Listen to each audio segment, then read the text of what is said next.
அடிப்படையான நோக்கம் சாதிவாரி கணக்கெடுப்பு, சமூக நீதி.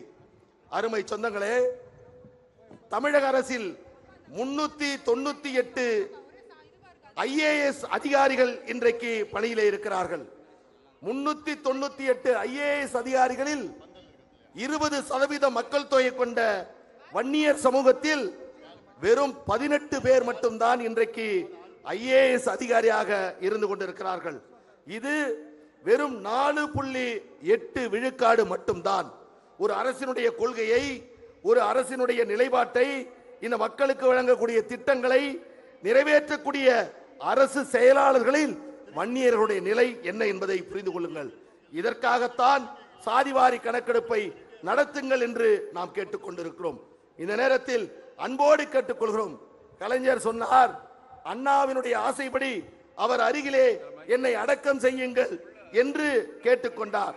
அன்றைக்கு மருத்துவர் ஐயா அவர்கள் இடம் கொதிக்கு கொடுத்து தான் இன்றைக்கு கலைஞர் அவர்கள் மெரினாவிலே அடக்கம் செய்யப்பட்டிருக்கிறார் என்பது வரலாறு.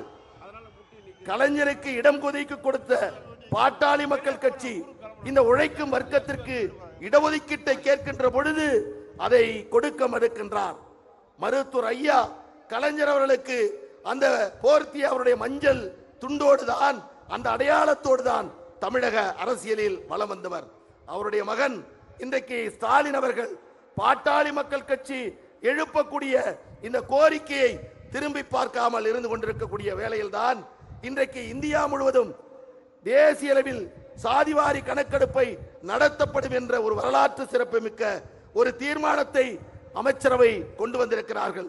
இன்றைக்கும் தமிழக அரசு இதை செய்யவில்லை என்று சொன்னால், இந்த நேரத்தில் ஒன்றை சொல்லுகிறேன், தேசிய அளவில் சாதிவாரி கணக்கெடுப்பை நடத்திவிட்டால் மாநிலவில் பிற்படுத்தப்பட்ட, மிக பிற்படுத்தப்பட்ட, தாழ்த்தப்பட்ட சமூகத்திற்கு உரிய உள்ளொதுக்கீடை வழங்க முடியுமா என்று சொன்னால் நிச்சயமாக முடியாது.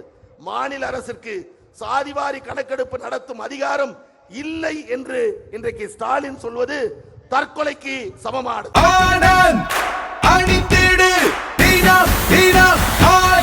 ஆனந்த், ஒரு சுகமான உள்ளாடை.